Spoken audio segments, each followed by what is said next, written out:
What's going on, my Central Unit?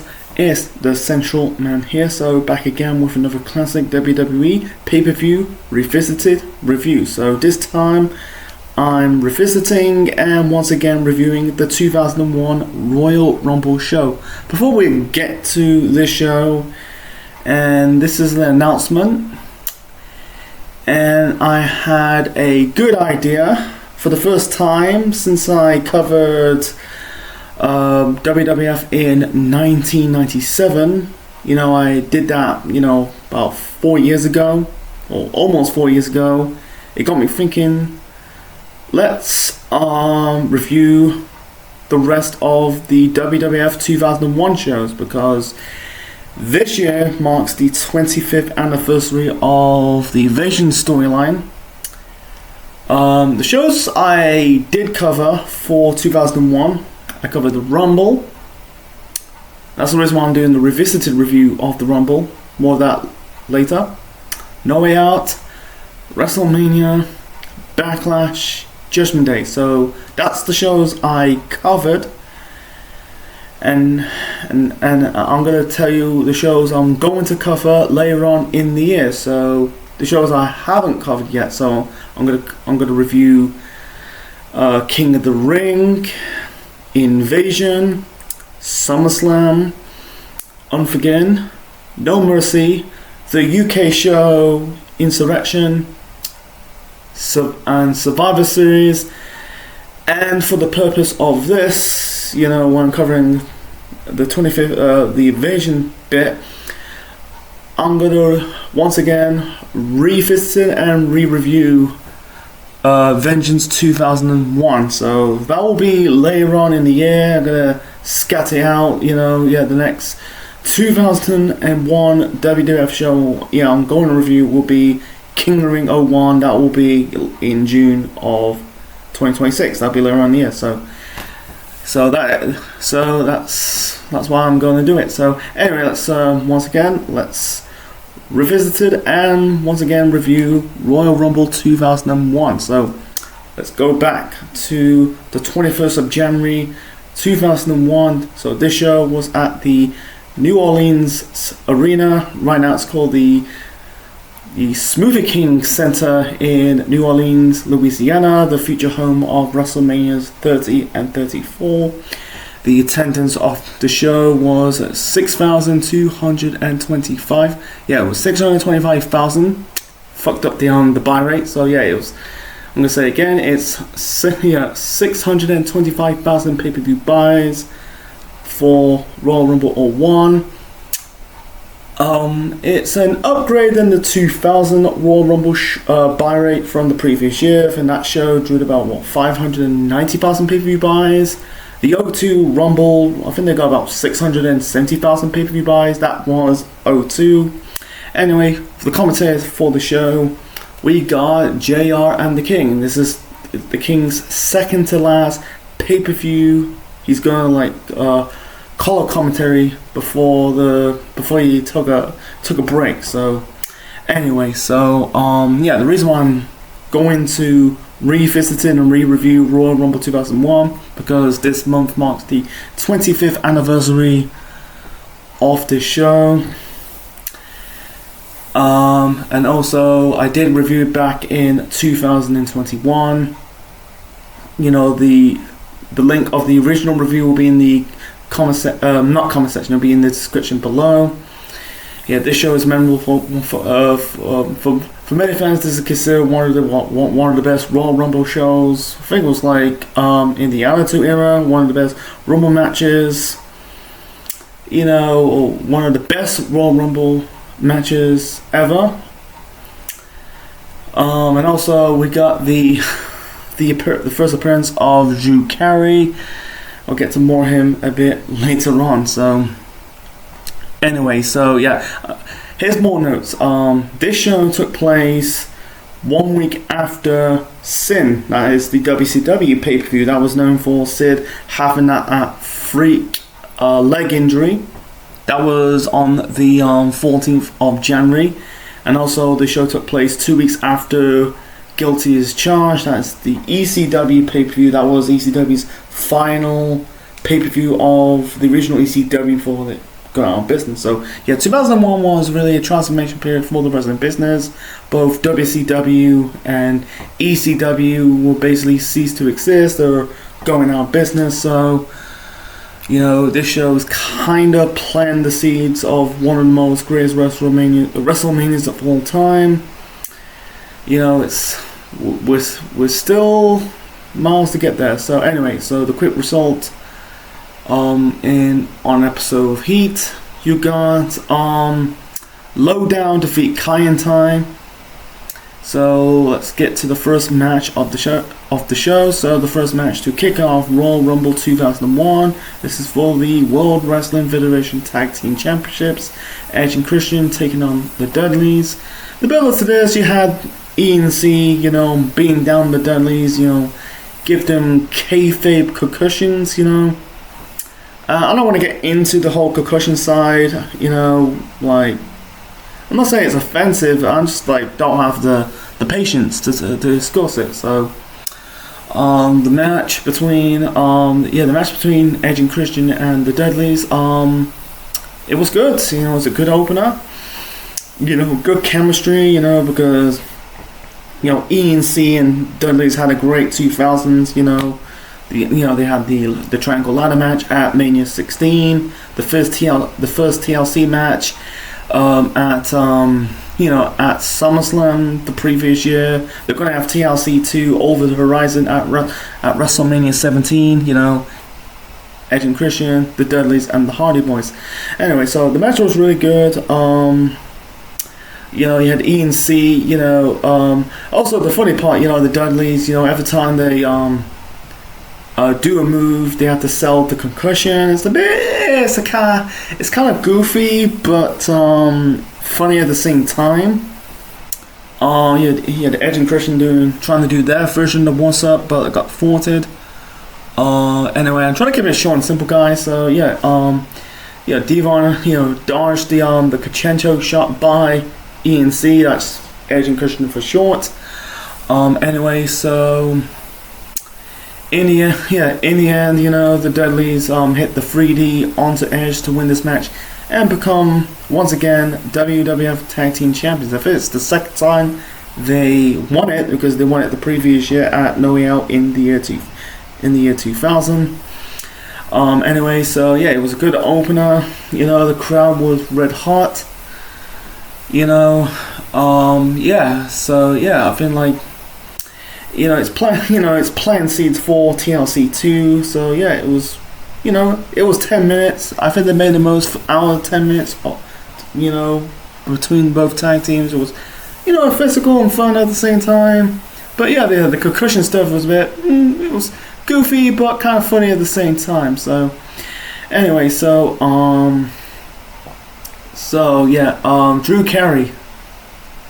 Actually, I'm gonna explain at the Royal Rumble match. Instead of doing it instead of talking about it right now. So anyway, the next match. This is a ladder match for the Intercontinental Championship. Chris Benoit, the Rabbit Wolverine, defending the belt against Y2J Chris Jericho. This is really a continuation of their rivalry. They had the previous year in 2000. They compete in the Euro Continental Triple Threat match, and they fought throughout the spring and the summer of 2000. They had the 2-hour free pinfall match at SummerSlam. This is basically, technically you could say technically the final match of their rivalry. But it's a lot of bollocks because they end up fighting the following month at No Way Out. So anyway, it was physical. They had that one of the most physical rivalry. It was a physical rivalry. Too much to talk about with this match. It's too much to cover. My advice to you. If you want the long bits, go watch Benoit Jericho, the ladder match on Netflix. The show on Netflix, Royal Rumble 2001 on Netflix. But for the show, I'm going to keep it short and simple. This match is technically, you could say, one in contention to be match of the night. It was very physical. The build to this, you had the Benoit, you know, injuring Jericho's shoulder, like slamming Jericho's shoulder onto the ladder while I think it was had Saturn locking in, I think it was the rings of Saturn or the crossface, but onto it, because at the time, because Benoit and Saturn, the fellow radicals members, the match was actually really good, very physical. Jericho selling the shoulder. I don't want to get any more in details of it, like I said, go and watch it on Netflix, or you can find out. You're probably actually not going to find it on YouTube because they erased Benoit from the history books. Just go and watch it on Netflix. But anyway, so they only use one ladder in this match. It's not like in the current timeline, in the current wrestling landscape. If you watch a ladder match, whether what company is in, whether it's WWE, AEW, whatever, it'll be like multiple ladders. But this is just one ladder. Because back then, I think the ladder matches is still new in wrestling. Going back to 1994, or with Shawn and Razor set the bar. They had the ladder match in '92 between, I think it was Shawn and Brett. I might be wrong. Don't quote me. But anyway, so very physical. I feel like Benoit's leg was wrapped around the ladder, and Jericho kind of like riding, tipped the ladder backwards, felt like he didn't injured his knee. They kind of traded submission holds, like with Jericho. I think it was going for walls of Jericho, Benoit onto the ladder. On the top of the ladder, I think he placed both his legs onto, you got Benoit screaming in one half, his legs on the other half of the ladder, and Jericho's locking the walls of Jericho, but I think it's more of an octopus stretch, and then Benoit locked Jericho with the crossface. So in the end, Jericho won the IC title. I think it was the second, third, fourth. He won 9 times, by the way. It's like he lost count, But it was a good physical match. I think they upped the ante. I feel like he had one-on-one matches, the 2 and 4. Yeah, they had the 2 out of 3 pinfall match at SummerSlam. I think you need some kind of weapons-based match, to fresh things up, and they really passed them with ease, in the last several years with Edge and Christian and the Hardys, they did what they can do with ladders in the tag team division. I think with Jericho and Benoit, they kind of did that in the singles realm. I think it was JR says this was the first IC title match, the first ladder match for the Intercontinental title since SummerSlam 1998. So like I said, it was kind of still new at the time. Right now it's the norm. But it was, and this is technically the final. This is technically the Return of the Jedi. I'll call it the Return of the Jedi. Technically the final match between, the final one-on-one match between Jericho and Benoit. Even though they're gonna have that, they had the fatal 4-way match at No Way Out the following month. But on a one-on-one side, it was the final match. Knowing that Benoit and Jericho are gonna end up being a tag team later on in the year, winning the tag team titles. They never really have a one-on-one match ever again. They both when the brand split kind of hit, they're both on different brands. They kind of flip around between Raw and SmackDown. They did was on Raw in the early 2000s, but don't think it had another one-on-one match ever again. But it was a really good match. I think it's a contention B match of the night. It's a bit debatable, so anyway, so the next match, we got the women's title match. Ivory represent Right to Censor, defending the belt against the ninth wonder of the world, China. This is a continuation between China versus the RTC. This is, the RTC kind of picking a fight over China. This is when China became the first woman to be on a cover of Playboy magazines. They had, you had Val Venus beat China the following month at Armageddon. Yep, they technically did a kayfabe neck injury. You had a right to center. I think it was Ivory or Stephen Richards or Val Venus. They kind of broke China's neck. Injured her with the power driver. They kind of did like a mock interview. You had a parody interview. I'm trying to say. With Ivory. Wearing the dark wig. Mocking China because China got emotional. She did an interview with JR about that could end her career. She had an MRI scan. I'll get to more of that. I think I said it back in the original review of Royal Rumble 2001. I'm gonna say it right now. I'm not gonna go into full rants. I'm gonna keep it short and sweet. I think it was not a good idea. I'll get to more of that later on.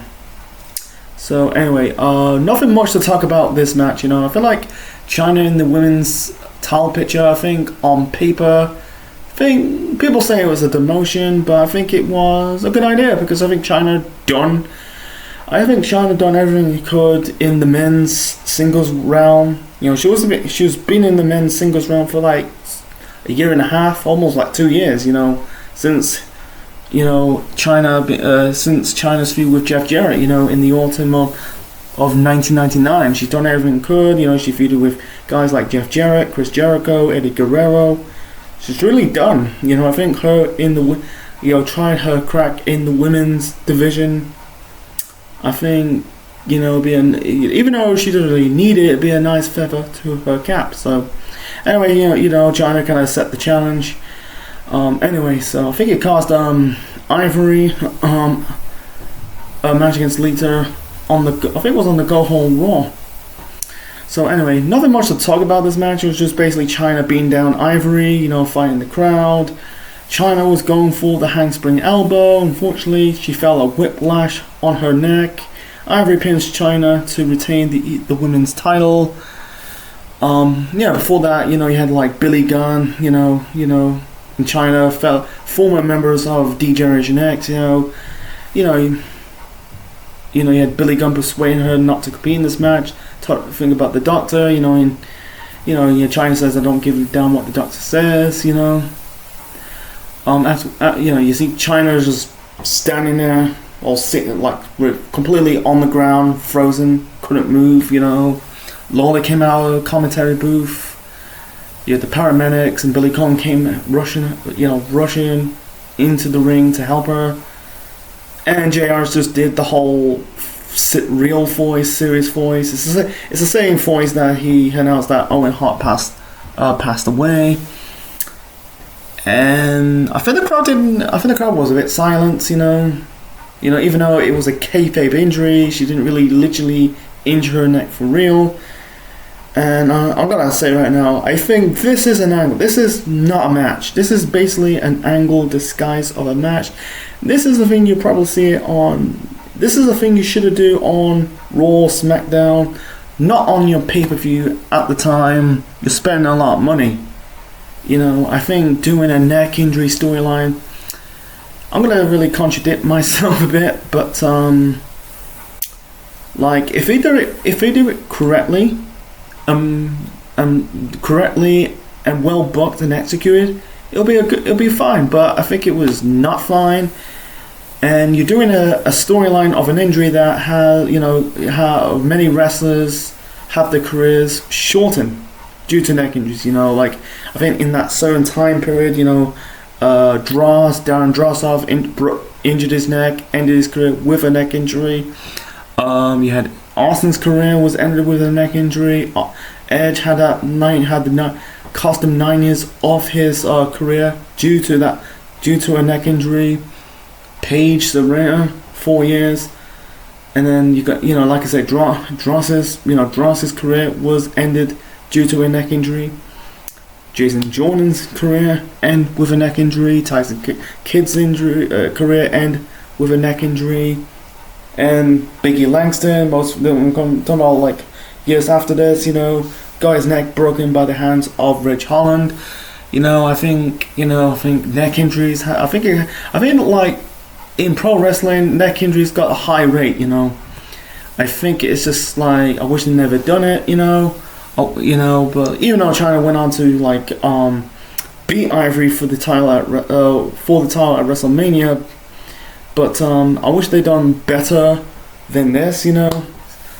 Having JR just doing his real voice. It's just like, I'm not saying it's offensive, but it's just kind of like wasn't executed properly. So that's my 2 cents on it. So anyway, and then we got the WWF Championship match. Kurt Angle with Trish Stratus in his corner, defending the belt against Triple H with Stephanie McMahon Helmsley in his corner. It was Vince announced that Triple H is the number one contender for the WWF Championship. He'll face Kurt Angle for the belt at the Royal Rumble. Anyway, this is like you can tell, like, Triple H, they did the whole love triangle storyline the previous year, Kurt Angle, Triple H and Stephanie, but they kind of like ended it in the autumn. So at the certain time period, Kurt Angle is now aligning himself with Trish Stratus. Trish Stratus is like having this storyline affair with Vince McMahon, this lean up to Linda, just comatose, like sitting still, emotional breakdown. It's just I don't want to get more in depth about this. So anyway, it's basically, what's it called, the mistress over the daughter storyline. I think this is more between Trish and Stephanie than just the championship itself. So anyway, this is a heel versus heel match. I think people are now leaning towards Triple H and Stephanie over Kurt Angle and Trish. Kurt is like a dork. He's the dorky, Olympic gold medalist. I think Triple H had that like badass pedigree.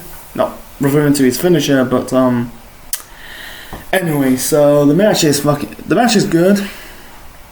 The other match I think the other match at Unforgiven the previous year, but I don't think that was not that good, because it's funny compared to this match and the match at Unforgiven from the year 2000.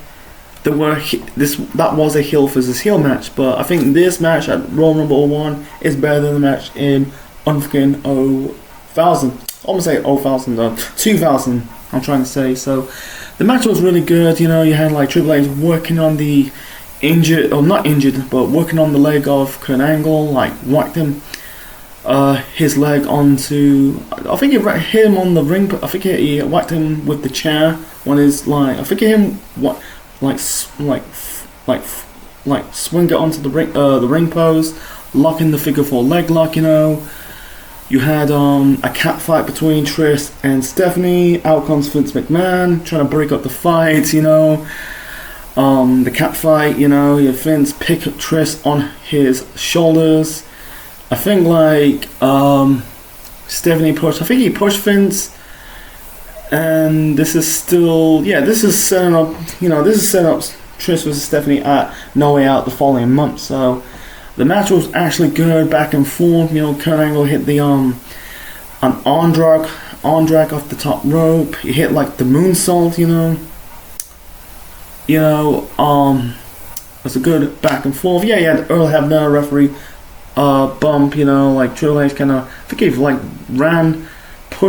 shoved Kurt Angle onto Earl Hebner, and Hebner hit his head on the steel steps.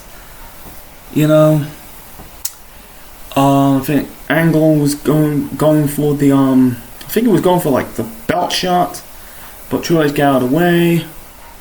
The funny part, I think I think Triple H, I think the funny part, I think he, going for the pedigree. I think Angle counted it, but at the same time, he kind of ran himself into the corner and kind of landed on Triple H's balls. That's kind of like a funny spot, Anyway, speaking of the pedigree, Triple H managed to hit the pedigree onto Kurt Angle. He's about to win this match. Out comes Stone Cold Steve Austin. I think he attacked Triple H with the belt. I don't think it was I don't think him with the stunner, but I think it was the belt. I think Triple H bled a little bit, so Angle won this match. I forgot to mention this. The reason why I did that because I think Triple H cost Austin the title match against Angle on the first Raw 2001. That could be the reason. So Angle won this match and retained the WWF Championship. At the time, right now it's called the WWE Championship if you live it on the A-Rock, not The Rock. So it's not the last time we see this thing between Austin and Triple H. That's going to go into the Rumble. I'm going to talk about right now, but besides that, it was a really good match. I feel like sometimes doing a heel versus heel match, end up being a dud because who you going to cheer for. But I think they made the most for what it is. It was really good. And let's talk about the Royal Rumble match. So the Royal Rumble match. Yeah, we got the 30-man Royal Rumble match. The winner faced the WWF Champion at WrestleMania 17.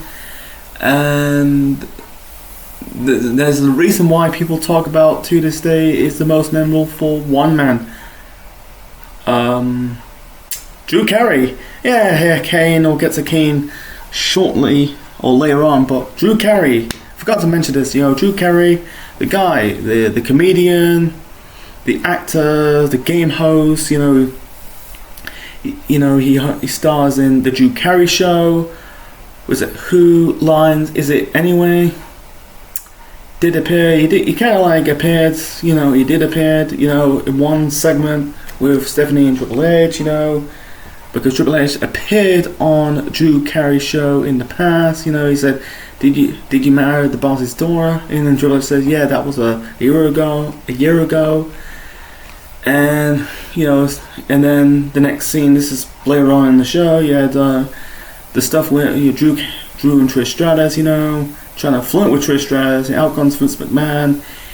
I feel like Drew kind of promoted like his pay-per-view called, was it All-Star Roundup, something like that, That's something, and Vince gave Drew an idea to compete at the Royal Rumble match. And then he had this segment between Lowdown and Vince, saying like Lowdown will be at competing in the Royal Rumble match, Drew Carey's taking their place, and you got Tiger Ali Singh saying Drew Curry. Who is Drew Curry? I guess it's basically a curry joke because he's Indian. It means carry instead of curry.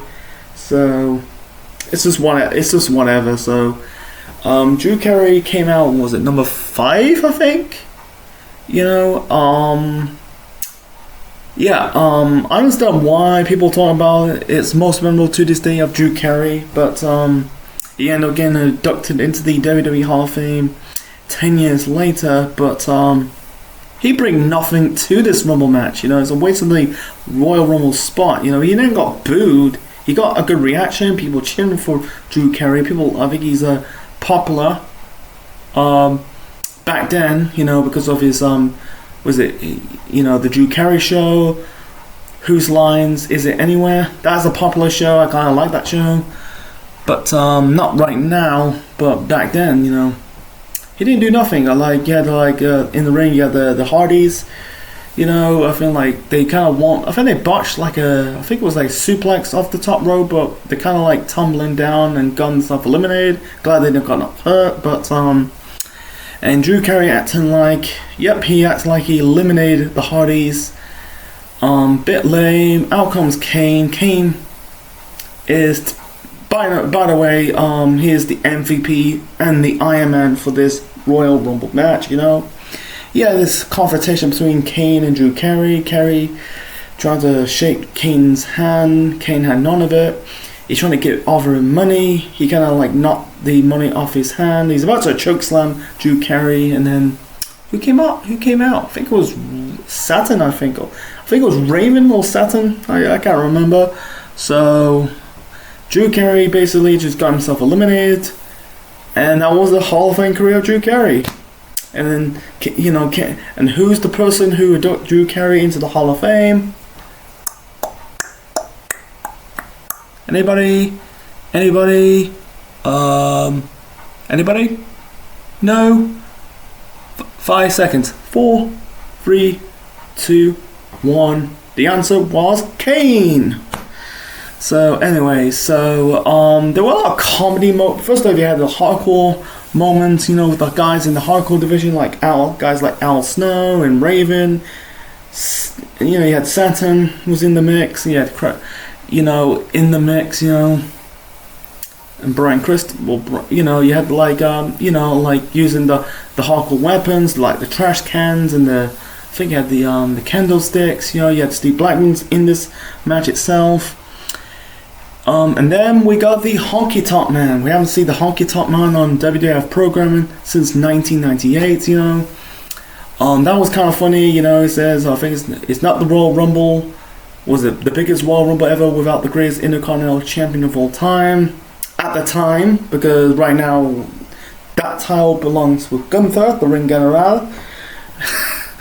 So anyway, he was about to sing his theme music, Cool, Cocky and Bad. I got my long sideburns and my head slicked back, riding my town in a pink Cadillac, I'm the Honky Tonk Man. Yeah, he's about to say, I think he's just singing Cool, Cocky and Bad, but instead Kane whacked him with the guitar and eliminated him. Funny, that was kind of funny. It was a comedy spot, it's good to see Honky Tonk Man getting his payday, that was kind of funny. Anyway, so we got some returns. Not just the Honky Tonk Man. We got the return of the Big Show. We haven't seen the Big Show since the past summer because he was taken off before SummerSlam because he was, he's taken off WWF programming. He was sent down to OVW. I think it was like to lose some weight and get his mind in the business. I think at the time he had a bad attitude. He only lasted about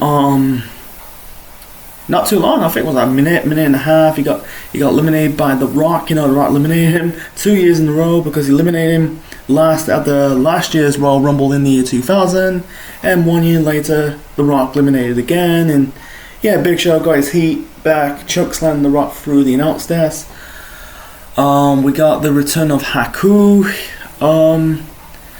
We haven't seen Haku onto WWF programming since 1992 because he ended up going to WCW. And by the way, a week prior he was the WCW Hardcore Champion. So he didn't do much on his return. He was just kind of there, I think he had a teaming up with Rikishi at one match, but most of the time he spent most of the time on Heat, on Metal / Jacket, and then he was gone in 2002. So he was just kind of there. Anyway, so trying to think. By the way, Kane. Kane was the Iron Man of this. Of this Royal Rumble match. I think what's he entering? I think he entered in number 7, 8. I can't remember the number. So he lasted about 50 plus minutes. He made the most record in a singles Royal Rumble match by 13. That lasted about 13 years until Roman Reigns broke it in 2014. The current record holder of a person who eliminated an opponent in a single Rumble match was Brock Lesnar in 2020. So I'm trying to keep it short and simple. The Rumble match, you want more, the long version of it, go and watch the Rumble match. It's on Netflix, or by the way, it's on the Daily YouTube channel. So this is going to try to keep it short and simple. It was a really good match. I think for me, everyone has a thousand opinions, but this was technically the match of the night. You got your hardcore wrestling. You got the comedy spots and the serious stuff, Austin, you had Rikishi entering number 30. Didn't do much. Yeah, eliminated the Undertaker, but he got eliminated. Who got eliminated? I think he got. Did The Rock eliminated? I think it was Austin or The Rock. Vice versa, you know. He didn't do much because Rikishi came back from his kayfabe spleen, ruptured spleen, because he got chokeslam off the Hell in the Cell into the truck at that 6-man Hell in the Cell match at Armageddon the previous month. You know, he eliminated the Undertaker. You know, the final 4 of this match was Austin, Kane, Billy Gunn. Was it Rock, Austin, Billy Gunn, and Kane? I'm trying to remember, man. Anyway, I forgot to mention this. You know, Austin came out. Is it 28? 20? I think it was 29. I can't remember. Anyway, he got attacked by Triple H because he cost Triple H the title match from earlier. He blooded Austin, and he did have he had this like physical altercation, not altercation, but they had a back and forth punch between him and Rikishi, because the man who run down Austin at Survivor Series in 1999, you know. So anyway, so Austin won this match, you know, eliminated. You had, I think Kane eliminated The Rock. Austin hit like multiple chair shots onto Kane. I think it was like 3 or 4 times.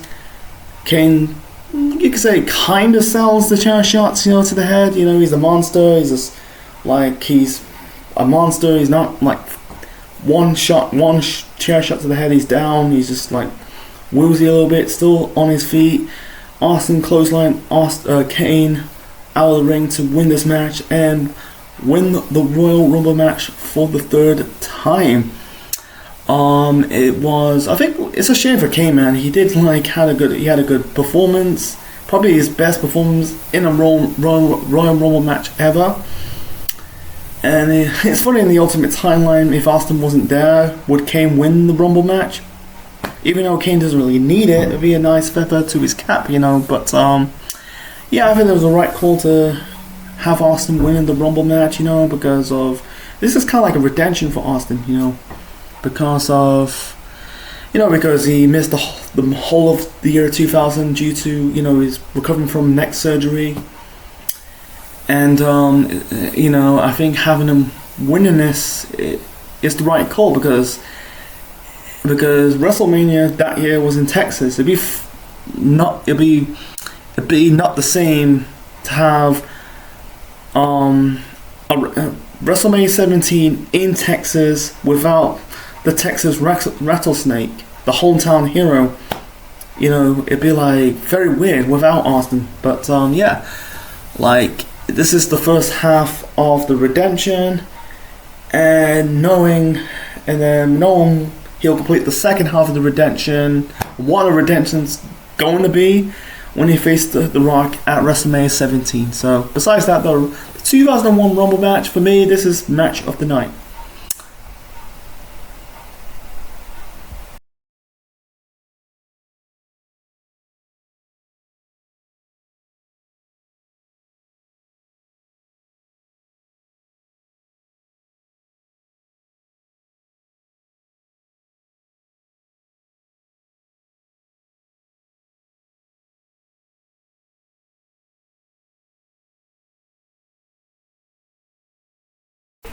So, my upgraded score for the 2001 Royal Rumble. Actually, I'm not going to upgrade this score for the show. It's funny that, you know, back in 2021, when I originally reviewed the 2001 Royal Rumble show, I give it a 9 out of 10.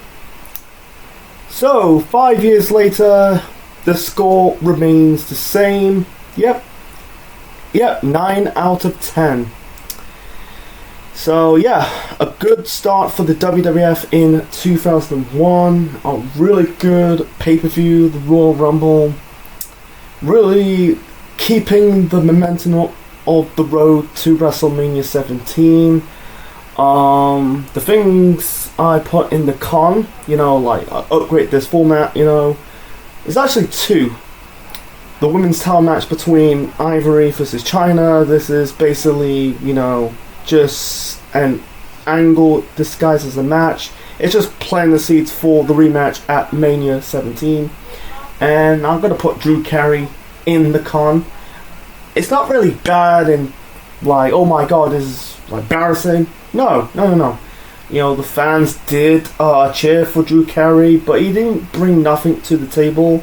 You know, he's just kind of there. I understand why. You know, he's the first wrestler to compete in a Royal Rumble match. Without him, there won't be no guys like Johnny Knoxville and Bad Bunny and IShow Speed and Logan Paul. You know, they will never compete in a Royal Rumble match without Drew Carey. I get it, history man, but he just bring nothing to the table. But they didn't really drag the match.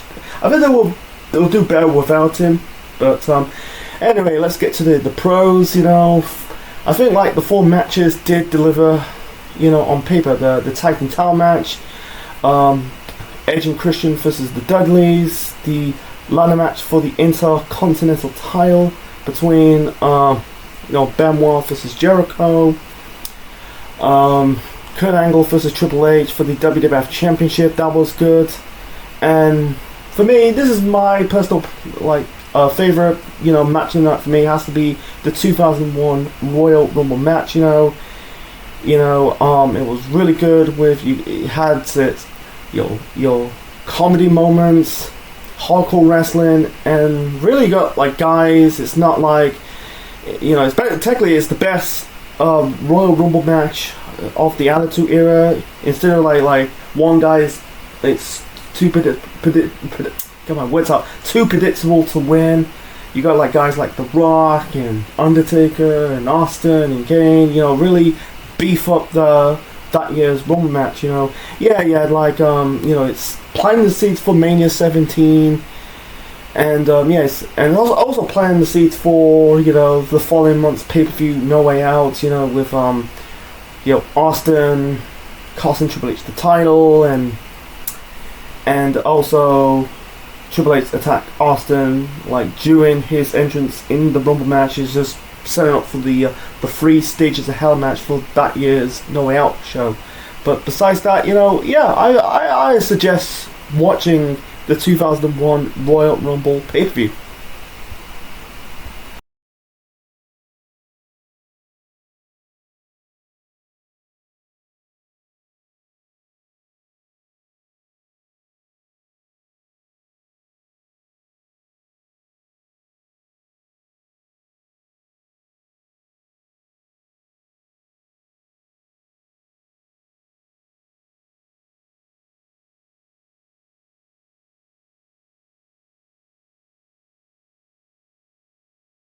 So, what's your thoughts on the 2001 Royal Rumble pay-per-view and this video? My original video of my review of the 2001 Royal Rumble will be in the description below. Click the link. And also, please leave your thoughts in the comment section below. Smash the like button, click the like, click the bell, subscribe to the Central Man Network on YouTube. Be part of the Central Unit for more wrestling videos and more. And this is the Central Man officially signing out. Check you later.